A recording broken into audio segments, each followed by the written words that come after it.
بسم اللہ الرحمن الرحیم، السلام علیکم ورحمۃ اللہ۔ 26ویں آئینی ترمیم تو اس مقصد کے لیے کی گئی کہ حکومت کو اپنے سروائیول کا مسئلہ بن گیا تھا، اور سروائیول کا مسئلہ کیا تھا کہ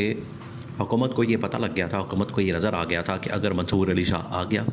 وہ چیف جسٹس بن گیا، تو آتے ساتھ ہی اس نے کیا کرنا ہے، دو فیصلے ہیں جو کہ اس وقت سپریم کورٹ کے اندر پینڈنگ ہیں۔ وہ دو فیصلے، ایک اس میں فیصلہ یہ ہے کہ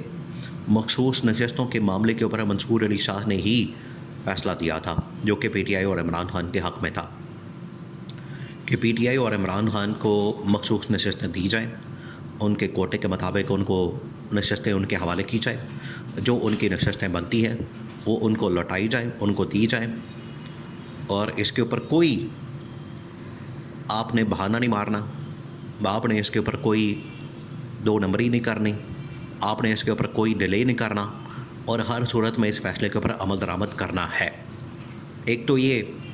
معاملہ تھا منصور علی شاہ کا، اور منصور علی شاہ جب یہ فیصلہ منصور علی شاہ کی جانب سے دیا گیا تو منصور علی شاہ حکومت کی نظروں میں اسی وقت ہی گر گئے تھے، زیرو ہو گئے تھے، اور حکومت کو پتہ لگ گیا تھا کہ منصور علی شاہ کس قسم کے، کس مائنڈ سیٹ کے، کس اپروچ کے آدمی ہیں۔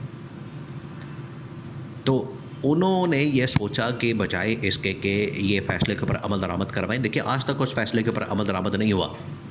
انہوں نے ترامیم کر لی، فیصلے کروا لیے، 63A کا فیصلہ کروا لیا، پتہ نہیں کیا کروا لیا، لیکن مخصوص نشستوں کے فیصلے کے اوپر عمل درآمد آج تک نہیں ہوا۔ تو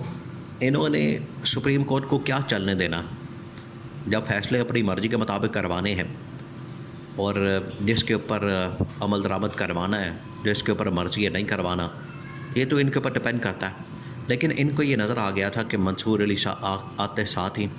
آ کے جو پہلا کیس اٹھائے گا مخصوص نشستوں کا، اس کے بعد اس نے الیکشن کو کھول دینا،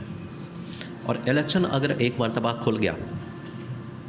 الیکشن کا کھاتا جو ہے ایک مرتبہ کھل گیا، تو پھر اس کے بعد واپسی ممکن نہیں ہونی،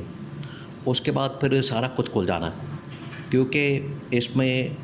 دیکھیں وہ آپ نے کمشنر راولپنڈی علاقہ چٹا کا بیان ذہن میں رکھنا، اس کی پریس کانفرنس ذہن میں رکھنی ہے۔ اس نے کہا تھا کہ دو شخصیات اس کے پیچھے ہیں، الیکشن کی دھاندلی کے پیچھے، ایک ہے چیف جسٹس اور دوسرا ہے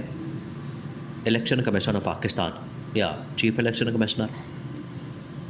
تو جب منصور علی شاہ نے آنا تھا، منصور علی شاہ کی اب لڑائی جو ہے وہ قاضی فائز عیسیٰ کے ساتھ وہ تو کھل کر سامنے آ گئی۔ منصور علی شاہ نے تو جاتے جاتے بڑا کھڑا کر دیا، اس نے تو ایک قسم کی جو خط لکھا یہ قاضی فائز عیسیٰ کو خط لکھ کے جو اس نے اڑایا، اس نے تو ایک قسم کی خط میں چپیڑے ماری ہیں۔ خط کے اندر تو اس نے بتا دیا ہے کہ آپ کی کرتوت اور آپ کے کالے کارنامے اور آپ کی جو حرکتیں ہیں اس کی وجہ سے تاریخ کو، پاکستان کو، عوام کو، پبلک کو کس قسم کے نقصانات کا سامنا کرنا پڑے گا۔ انہوں نے تو بتا دیا، انہوں نے تو یہ ساری سچویشن جو ہے وہ حکومت کے سامنے رکھ دی، حکومت یہ قاضی فائز عیسیٰ کے سامنے رکھ دی کہ قاضی فائز عیسیٰ تم کس قسم کی لیگیسی چھوڑ کے جا رہے ہو، تمہاری لیگیسی کی اوقات کیا ہوگی، عوام کے اندر، پبلک کے اندر تمہاری حیثیت کیا ہوگی، یہ انہوں نے بتا دیا۔ اب دوسری بات یہ ہے کہ اگر یہاں پر حکومت یہ فیصلہ بر وقت نہ کرتی، آئینی ترمیم لانی ہے، آئینی ترمیم لا کے انہوں نے اپنی مرضی کا چیف جسٹس لانا ہے، تو ان کو نظر آ گیا تھا کہ منصور علی شاہ آتے ساتھ ہی مخصوص نشستوں کا اور ساتھ میں الیکشن کا آڈٹ کا فیصلہ کر دے گا، اور الیکشن آڈٹ ہو گیا تو سمجھے ہماری موت ہو گئی، ان کی تو موت ہی ہے، پر یہ ہمیشہ کے لیے ختم ہو جانے تھے، ان کا سیاسی کیریئر، ان کا سب کچھ ختم ہو جانا تھا ہمیشہ کے لیے۔ تو ان کو اصل مصیبت وہاں پڑی، یہ 12 جولائی کے بعد تو کام اور تیز کر دیا گیا۔ پہلے ان کے دماغ میں چل رہا تھا، دو ان کے دماغ میں منصوبے تھے کہ قاضی فائز عیسیٰ کو کسی طرح سے اسٹے کروایا جائے، اس کو ایکسٹینشن دی جائے، اور اگر قاضی نہیں مانتا تو پھر ہم نے ریپلیسمنٹ کے طور پر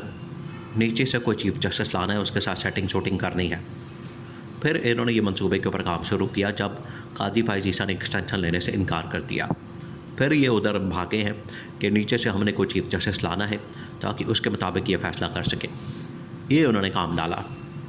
اب جج کوئی بھی آ جائے، دیکھیں یہ ایک بات آپ ذہن میں رکھیں،